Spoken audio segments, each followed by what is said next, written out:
राम राम दोस्तों। Mutual fund समझाने के लिए मैं अभी तक टोटल 3 वीडियो बना चुका हूँ। पहली वीडियो में मैंने आपको म्यूचुअल फंड के बारे में बिल्कुल बेसिक समझाया कि म्यूचुअल फंड क्या चीज़ है, यहाँ पे कैसे काम होता है। और दूसरी और तीसरी वीडियो में मैंने आपको म्यूचुअल फंड की टाइप समझाई थी, यानी अलग-अलग तरह के जो म्यूचुअल फंड होते हैं वो क्या-क्या हैं, उनमें क्या-क्या डिफरेंस हैं, ये सारी चीज़ें मैंने आपको समझाया था। अगर ये वीडियो आपने अभी तक नहीं देखी है तो मैंने चैनल पे एक अलग से प्लेलिस्ट बना दी है म्यूचुअल फंड बेसिक्स के नाम से। उस प्लेलिस्ट में जाकर आप ये वीडियो देख सकते हो और आगे भी जो म्यूचुअल फंड बेसिक्स पे जो वीडियो आएँगी वो आपको उस प्लेलिस्ट में देखने को मिल जाएँगी। अगर देखो ये तीनों वीडियो समझने के बाद भी आपके मन में ये डाउट है कि मेरे लिए कौन-सा म्यूचुअल फंड सही है, क्योंकि देखो जितनी सारी टाइप हैं, अब हर सारी टाइप के म्यूचुअल फंड तो हम खरीद नहीं सकते और कोई भी टाइप का म्यूचुअल फंड हर आदमी के लिए सूटेबल नहीं हो सकता। तो किसके लिए कौन-सा म्यूचुअल फंड सही है, ये आज की इस वीडियो में हम समझेंगे। देखो म्यूचुअल फंड से रिलेटेड बहुत सारे भाइयों की क्वेरी आती है कि एसआईपी पे वीडियो बनाओ, लमसम पे वीडियो बनाओ। कोई बोलता है कि म्यूचुअल फंड को एनालाइज़ कैसे करें कि कौन-सा सही है, कौन-सा गलत है, उस पे वीडियो बनाओ। देखो हर टॉपिक पे मैं वीडियो बनाने की कोशिश करूँगा, तो इस प्लेलिस्ट में आपको वो सारी वीडियोज़ मिलती जाएँगी। लेकिन एक सिस्टम से मैं वीडियो बनाने की सोच रहा हूँ ताकि हर किसी को समझ में आए। बीच से कोई भी टॉपिक उठा के मैं वीडियो बना दूँगा, तो जिसको ज़्यादा नॉलेज नहीं है, उसको वो समझ में नहीं आएगा। म्यूचुअल फंड की देखो 3 बेसिक टाइप हमने समझी थी, डेट, हाइब्रिड और इक्विटी। सबसे पहले डेट समझते हैं। डेट का मतलब मैंने तब भी आपको समझाया था कि यहाँ पे आप अपना पैसा देते हो और जो एएमसी है वो आगे कंपनियों को कर्जा देती है और कंपनियां उस पैसे पे ब्याज देती हैं। ठीक है, यहाँ पे आपको लगभग 6 से 7% का ही रिटर्न मिलता है। यानी यहाँ पे आज समझ सकते हो कि ये एफडी जैसे म्यूचुअल फंड है। ठीक है, जैसे आप एफडी में पैसा लगाते हो आपको 6-7% का ब्याज मिलता है। सेम वही कहानी यहाँ पे है और यहाँ पे जो आपको इंटरेस्ट या जो प्रॉफिट देखने को मिलेगा वो कुछ ऐसे देखने को मिलेगा। यानी ये ना कभी ऊपर जाएगा बहुत, ना कभी नीचे आएगा, मतलब ऊपर नीचे वाला सिस्टम इसमें नहीं है। यहाँ पे आपको कंसिस्टेंटली थोड़ा-थोड़ा रिटर्न देखने को मिलेगा। लेकिन फिर वही बात है, यहाँ से आप ज़्यादा रिटर्न की एक्सपेक्टेशन नहीं रख सकते। 6 से 7% सिर्फ आपको यहाँ मिलेगा। टैक्सेशन की आप बात करोगे तो जैसे एफडी का टैक्सेशन है, सेम वही टैक्सेशन यहाँ पे आपको देखने को मिलता है। दूसरी जो टाइप में आते हैं हम, हाइब्रिड। ये काफ़ी इम्पोर्टेंट टाइप है क्योंकि ये बहुत से लोगों के लिए काम की चीज़ है।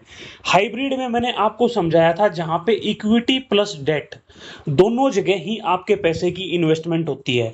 वो फिर अलग-अलग मैंने टाइप समझाई थी, अगर आपने वो वीडियो देखी है तो, नहीं देखी है तो आप जाके बाद में देख लेना। कुछ टाइप ऐसी हैं जहाँ 10 से 25% तक सिर्फ इक्विटी में एलोकेशन होता है, बाकी पूरा डेट में होता है। कुछ ऐसे होते हैं जहाँ 75% तक इक्विटी में होता है और बाकी पैसा डेट में होता है।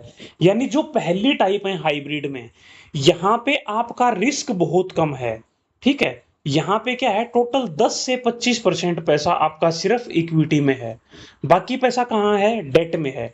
डेट से आपको सिर्फ 6 से 7% रिटर्न मिलेगा, इक्विटी में थोड़ा-सा ज़्यादा मिलेगा। अब इक्विटी में पैसा कम एलोकेटेड है, तो आपका रिस्क भी उतना ही कम रहेगा, ठीक है? क्योंकि डेट से आपको कंसिस्टेंटली रिटर्न मिलते रहेंगे। इक्विटी में जब अच्छे रिटर्न मिलेंगे, तो एकदम से आपको ज़्यादा रिटर्न देखने को मिलेंगे। जब कम मिलेंगे, तो आपका पोर्टफोलियो उतना नहीं गिरेगा क्योंकि डेट से कंसिस्टेंटली आपको प्रॉफिट मिल रहे हैं। दूसरा जो टाइप है, जहाँ पे 75% तक इक्विटी में एलोकेशन है, वहाँ पे क्या है, वहाँ पे 25% पैसा आपका डेट में है। यानी यहाँ से भी आपको थोड़ा-थोड़ा प्रॉफिट मिलता ही रहेगा। और जो इक्विटी में एलोकेशन है, ये भी मेजरली लार्ज कैप में है। यानी ऐसे स्टॉक्स में है जो बहुत ज़्यादा ऊपर भी नहीं भागते हैं और बहुत ज़्यादा गिरते भी नहीं हैं। तो इन दोनों में से अगर कोई इन्वेस्टर ऐसा है जिसको बिल्कुल ही कम रिस्क लेना है, मतलब जिसने आज तक कभी अपना शेयर मार्केट में, म्यूचुअल फंड में पैसा लगाया ही नहीं है, जिसकी एज बहुत ज़्यादा है, जिसके पास पैसा बड़ा है। देखो एक बार बीच में मैं एक टॉपिक समझा देता हूँ। 3 चीज़ें ज़रूरी हैं, एक है एज, दूसरा है रिस्क और तीसरा है आपका टोटल पैसा यानी टोटल पोर्टफोलियो, ठीक है? अगर मान लीजिए आपकी एज ज़्यादा है, तो इतनी ज़्यादा एज में आप रिस्क नहीं ले सकते बहुत ज़्यादा। अगर आपकी एज कम है तो आपके पास टाइम बहुत ज़्यादा है, आप रिस्क ले सकते हो। दूसरा है रिस्क कैपेसिटी। हर आदमी की देखो अपनी एक रिस्क कैपेसिटी होती है। कुछ बंदे ऐसे होते हैं जिनको शेयर मार्केट का पता होता है, म्यूचुअल फंड का पता होता है, लेकिन उनको लगता है नहीं ये तो जुआ है। वो अपने पोर्टफोलियो को गिरता हुआ कभी देख ही नहीं सकते। तो वो हमेशा एफडी में ही इन्वेस्ट करते हैं। यानी उनकी रिस्क कैपेसिटी बहुत कम है, वो ज़्यादा वोलेटिलिटी को झेल नहीं सकते। कुछ लोग ऐसे होते हैं जो बहुत ज़्यादा रिस्क को झेल सकते हैं, वोलेटिलिटी को झेल सकते हैं। तीसरा है टोटल पैसा यानी पोर्टफोलियो आपका कितना बड़ा है। मान लीजिए अगर आपका पोर्टफोलियो छोटा है, छोटे पोर्टफोलियो पे रिस्क लिया जा सकता है। मान लीजिए आज आपके पास 10 लाख रुपए हैं। आज आपने ये 10 लाख रुपए इन्वेस्ट किए और 10-15 साल के बाद ये जो 10 लाख रुपए थे ये आपके बन गए 2 करोड़। मान लो 20 साल के बाद ये आपका पैसा 2 करोड़ बन गया। तो क्या 2 करोड़ रुपया बनने के बाद आप इतना ज़्यादा रिस्क ले सकते हो जितना आज आपने 10 लाख पे लिया है? बिल्कुल नहीं ले सकते, क्योंकि तब आपका पैसा बड़ा हो गया है। आप सोचोगे यार कहीं ये पैसा मेरा चला ना जाए, तो इसलिए मैं इस पे अब बहुत ज़्यादा रिस्क नहीं लूँगा। दूसरी चीज़ 20 साल के बाद आपकी एज भी ज़्यादा हो चुकी होगी। जैसे कि अभी मैंने पहले समझाया था एज भी एक फैक्टर है। तो एज भी ज़्यादा हो चुकी है, आपका पोर्टफोलियो भी ज़्यादा हो चुका है, तो उस टाइम आप ज़्यादा रिस्क नहीं ले पाओगे। तो ये 3 चीज़ें आपको हमेशा ध्यान में रखनी है कि अगर आपकी एज कम है, तो आपके पास टाइम है, आप रिस्क थोड़ा ज़्यादा ले सकते हो। अगर आपका पोर्टफोलियो अभी उतना बड़ा नहीं है, तो जब तक आपका पोर्टफोलियो बड़ा ना हो, तो आप थोड़ा रिस्क ले सकते हो। जैसे ही पोर्टफोलियो बड़ा हो, तो अपने रिस्क को कम कर लेना चाहिए, ताकि जो पैसा बना है, वो हाथ से ना चला जाए। और तीसरी चीज़ रिस्क कैपेसिटी। हर आदमी की अपनी एक रिस्क कैपेसिटी होती है, उसको आपको समझना चाहिए। मान लीजिए आप रिस्क उतना नहीं झेल सकते और आपने बहुत रिस्की एसेट्स में पैसा डाल दिया और आपका पोर्टफोलियो गिरेगा और आपको धड़कन बढ़ जाएगी, आपको रात की नींद नहीं आएगी। तो फिर ऐसी जगह पे इन्वेस्टमेंट करने का क्या फ़ायदा है? ऐसी जगह पे आपको इन्वेस्टमेंट करने से बचना चाहिए। तो ये मैंने बीच में आपको थोड़े से 3 फैक्टर समझाए थे जो इम्पोर्टेंट हैं आपको डिसाइड करने के लिए आपको इन्वेस्टमेंट कहाँ करना है। तो हम बात कर रहे थे हाइब्रिड में 2 तरह के फंड्स की। एक जहाँ पे 10 से 25% तक इक्विटी में एलोकेशन होता है, दूसरा जहाँ पे 75% एलोकेशन होता है। हालाँकि ये दोनों ही उतने ज़्यादा रिस्की नहीं हैं, क्योंकि यहाँ पे भले ही 75% इक्विटी में एलोकेशन है, लेकिन ये सारा लगभग जो है वो बड़े स्टॉक्स में इन्वेस्टमेंट होता है। वो इतने ज़्यादा गिरते भी नहीं हैं और इतने ज़्यादा बढ़ते भी नहीं हैं। लेकिन एक मोटा-मोटा मैं आपको बताऊँ कि जो कंज़र्वेटिव हैं, जहाँ पे आपका सिर्फ़ 10 से 25% पैसा ही इक्विटी में एलोकेट होता है, वहाँ पे आप लगभग 8% से लेके 10% तक के रिटर्न की उम्मीद रखिए। ठीक है? क्योंकि वहाँ पे आपका मैक्सिमम पैसा कहाँ है? डेट में है। डेट से कितना मिलेगा? 6 से 7%। जो 25% 20% पैसा आपका इक्विटी में है, वहाँ से थोड़ा ज़्यादा मिल जाएगा। तो इसलिए आपको 8 से 10% की उम्मीद रखनी चाहिए। दूसरा है एग्रेसिव हाइब्रिड, जहाँ पे आपका 75% पैसा इक्विटी में है, 25% पैसा डेट में है। यहाँ आपको 10 से 12% की उम्मीद रखनी चाहिए, इससे ज़्यादा उम्मीद नहीं रखनी चाहिए। लेकिन देखो 10 से 12% और 8 से 10% भी कम नहीं है, क्योंकि ये सोच के देखिए कि आप एफडी में इन्वेस्टमेंट करोगे तो आपको सिर्फ 6 साढ़े 6 7% ही पैसा मिलेगा। ठीक है? तीसरा जो सबसे मेन जो टाइप है वो है इक्विटी, जिसके बारे में मैंने पिछली वीडियो में पूरा डिटेल में समझाया था। ठीक है? इक्विटी में क्या होता है, मेनली 3 कैटेगरी हैं, लार्ज कैप, मिड कैप और स्मॉल कैप। एक बार मैं इन तीनों के बारे में आपको ब्रीफ कर देता हूं। लार्ज कैप जहां पे आपका मैक्सिमम पैसा बड़े-बड़े स्टॉक्स में लगता है, यानी वहां पे आपका रिस्क भी थोड़ा-सा कम रहेगा और रिटर्न भी थोड़ा-सा कम रहेगा। मिड कैप में क्या है कि आपका रिस्क भी मॉडरेट रहेगा और आपका रिटर्न भी मॉडरेट रहेगा।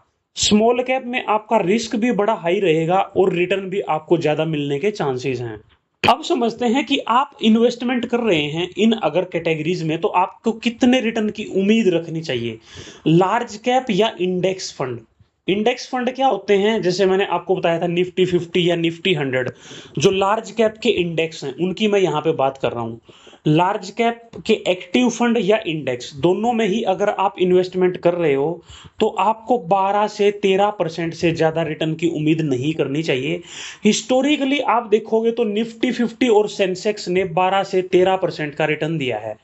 लार्ज कैप फंड्स हैं जो कभी-कभी आपको 14-15% तक भी दे सकते हैं, लेकिन कभी-कभी ऐसा भी होता है कि वो अपने बेंचमार्क को भी बीट नहीं कर पाते। तो लंबे टाइम में घुमा फिरा के आपको 12-13% रिटर्न की उम्मीद रखनी चाहिए। हो सकता है थोड़ा कम भी मिल जाए, हो सकता है थोड़ा ज़्यादा भी मिल जाए, लेकिन इतना मोटा-मोटा आपको मिल जाता है। दूसरी कैटेगरी आती है मिड कैप, जहाँ पे आपका रिस्क भी थोड़ा मॉडरेट है और रिटर्न भी मॉडरेट है। यहाँ पे फिर वही 2 आते हैं कि मिड कैप इंडेक्स भी है और मिड कैप एक्टिव फंड भी हैं। मिड कैप जो इंडेक्स है वहां पे लगभग आप 14% के आसपास रिटर्न की उम्मीद कर सकते हो, और जो एक्टिव फंड है वहां आप 14 से 16% की उम्मीद कर सकते हो सकता है 14 भी मिल जाए, हो सकता है 16 भी मिल जाए। वो डिपेंड करता है कि आपका म्यूचुअल फंड है वो बेंचमार्क को यानी इंडेक्स को कितने लंबे टाइम में बीट कर पा रहा है या नहीं कर पा रहा है। ठीक है, एक आध बार ऐसा भी होगा कि वो बेंचमार्क को बीट ना कर पाए, लेकिन अगर ज्यादातर टाइम फ्रेम में वो बीट कर रहा है तो 14 से 16% की आप उम्मीद कर सकते हो। फिर आता है स्मॉल कैप। स्मॉल कैप में आपका रिस्क भी बहुत हाई है, लेकिन यहाँ पे रिटर्न भी आपको सबसे ज्यादा मिलने की उम्मीद रहती है। अगर आप यहाँ इंडेक्स में इन्वेस्ट कर रहे हो या आप एक्टिव म्यूचुअल फंड में इन्वेस्ट कर रहे हो तो आप 16% से 18% की रिटर्न की उम्मीद कर सकते हो। ठीक है, मोटा मोटा हमने क्या समझा कि लार्ज कैप में, मिड कैप में और स्मॉल कैप में, लार्ज कैप में आपको 12 से 13%, मिड कैप में आपको 14 से 16% और स्मॉल कैप में 16 से 18%, ये रिटर्न्स की उम्मीद आपको करनी चाहिए। लेकिन जो सबसे बड़ी प्रॉब्लम है वो क्या है, स्मॉल कैप में आपको दिख रहा है कि रिटर्न काफी ज्यादा है। अब आप किसी भी इन्वेस्टर से समझोगे कि वो किस टाइप के म्यूचुअल फंड में इन्वेस्ट करना चाहेगा, वो बोलेगा मैं बहुत अग्रेसिव इन्वेस्टर हूं, मैं बहुत हाई रिस्क ले सकता हूं, लेकिन मेरे को रिटर्न बहुत हाई चाहिए, क्योंकि उसने अपने पोर्टफोलियो को कभी गिरते हुए नहीं देखा है। आपने स्मॉल कैप में इन्वेस्ट किया है, आज मान लो आपने 1 लाख रुपया इन्वेस्ट कर दिया, कुछ दिन बाद आप देखोगे ये 20% ऊपर मिलेगा, हो सकता है 1 साल बाद आप देखो तो ये आपको 20-25% डाउन भी मिल जाए। ठीक है, पहले उसने 20% प्लस देख लिया, फिर उसने वो 20 से 25% माइनस में भी देख लिया, फिर क्या होगा, वो इन्वेस्टर क्या करेगा, या तो वो वहीं से रिडम्पशन कर लेगा, अपना पैसा निकाल लेगा, विड्रॉ कर लेगा जब वो 20-25% गिरावट देखेगा, नहीं तो वो उस टाइम डर डर के बैठा रहेगा, और जैसे ही दोबारा से उसको 20% के प्लस रिटर्न देखेंगे वो तुरंत रिडीम कर लेगा और तुरंत अपना पैसा निकाल लेगा। ठीक है, पहले तो वो बोलते हैं कि मैं high risk high return investor हूं, मैं तो अग्रेसिव इन्वेस्टर हूं, लेकिन अग्रेसिव इन्वेस्टर का ये मतलब नहीं है कि जब पोर्टफोलियो गिरे तो आप डर जाओ, और जब पोर्टफोलियो दोबारा से थोड़ा प्लस दिखे आप तुरंत पैसा निकाल लो कि कहीं ये दोबारा से खत्म ना हो जाए। और ज्यादातर इन्वेस्टर्स के साथ यही होता है। ठीक है, तो इसलिए बिना कुछ जाने बिना कुछ समझे आपने ये नहीं बोलना कि मैं तो अग्रेसिव इन्वेस्टर हूं और मैं तो हाई रिस्क हाई रिटर्न में ही काम करता हूं, और आप अपना सारा पैसा स्मॉल कैप में डालने लग जाओ। ऐसा आपने नहीं करना है, आपने अपने पैसे को डाइवर्सिफाई करना है। ठीक है, डाइवर्सिफाई कैसे करना है, अपनी एज के हिसाब से, अपनी रिस्क कैपेसिटी के हिसाब से और अपने पोर्टफोलियो के हिसाब से। अगर आपकी एज कम है तो आप स्मॉल कैप में ज्यादा इन्वेस्ट कर सकते हो, अगर आपकी रिस्क कैपेसिटी ज्यादा है तो आप स्मॉल कैप में ज्यादा इन्वेस्ट कर सकते हो। अगर आपका पोर्टफोलियो अभी उतना बड़ा नहीं है, या मान लीजिए आपका पोर्टफोलियो बड़ा है, तो आप अपने पोर्टफोलियो का एक छोटा पार्ट स्मॉल कैप में इन्वेस्ट कर सकते हो ताकि यहां से आपको रिटर्न ज्यादा मिले। लेकिन आपको ऐसे नहीं करना है कि सारा पैसा उठा के स्मॉल कैप में डाल दिया कि मुझे तो हाई रिटर्न चाहिए, लेकिन जब ड्रॉ डाउन आए 20-25% गिरे और आप तुरंत पैसा निकाल के बाहर चले जाओ। फिर कुछ कैटेगरी आती है मिली जुली, जैसे मल्टी कैप है या फ्लेक्सी कैप है। इनमें क्या होता है, large cap, small cap, mid cap तीनों ही जगह इन्वेस्टमेंट होता है। ये मैंने सारी चीजें आपको पिछली वीडियो में समझाई थी कि किसमें कितना होता है। तो इनमें क्या होता है, इनमें बीच बैच का रिटर्न आपको मिलेगा, क्योंकि कुछ पैसा आपका लार्ज कैप में भी इन्वेस्टेड है, कुछ पैसा स्मॉल कैप में भी इन्वेस्टेड है। अब लार्ज कैप में क्या होगा, कि आपका रिस्क थोड़ा कम रहेगा, जब पोर्टफोलियो गिरेगा तो आपका उतना ज़्यादा नहीं गिरेगा जितना स्मॉल कैप गिरेगा। लेकिन जब आपको रिटर्न ज़्यादा मिलेंगे, तो लार्ज कैप आपको उतने रिटर्न नहीं देंगे जितना स्मॉल कैप देगा। स्मॉल कैप ज़्यादा रिटर्न देगा, लार्ज कैप थोड़ा कम देगा, तो वहाँ से आपको रिटर्न भी ठीक-ठाक मिल जाएँगे। तो ये जो बीच के फंड हैं, मल्टी कैप कह लो या फ्लेक्सी कैप कह लो, यहाँ से आप 15%, 16%, 14% यानी 14 से 16% के रिटर्न की उम्मीद कर सकते हो, जो कि हम मिड कैप में कर रहे थे। मिड कैप क्या था? बीच का फंड था, जिसमें रिटर्न भी बहुत ज़्यादा नहीं है और रिस्क भी बहुत ज़्यादा नहीं है। रिस्क भी बीच-बाच का है और रिटर्न भी बीच-बाच का है। तो ऐसे ही फ्लेक्सी कैप और मिड कैप में है। यहाँ पे रिटर्न भी मॉडरेट हैं और रिस्क भी मॉडरेट है। तो यहाँ भी आपको 14 से 16% की उम्मीद करनी है, इससे ज़्यादा आपको उम्मीद नहीं करनी है। ठीक है? तो उम्मीद है कि अब तक आपको समझ में आ गया होगा कि कहाँ से आपको कितने रिटर्न की उम्मीद करनी है और कहाँ आपको कितना रिस्क मिलेगा।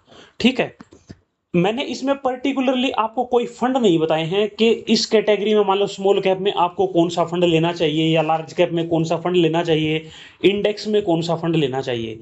ये हम आने वाली किसी वीडियो में बात करेंगे कि आपको वो कैसे देखना है कि मान लो आपको स्मॉल कैप कोई फंड लेना है, तो कौन-सा स्मॉल कैप आपको लेना चाहिए, क्या-क्या चीज़ें देखनी चाहिए, ये आने वाली वीडियो में बात करेंगे। आज की वीडियो से रिलेटेड आपको कोई डाउट है, तो आप कमेंट सेक्शन में पूछ सकते हो, नहीं तो मिलेंगे आने वाली वीडियो में दोस्तों। आज के लिए इतना ही। Thank you.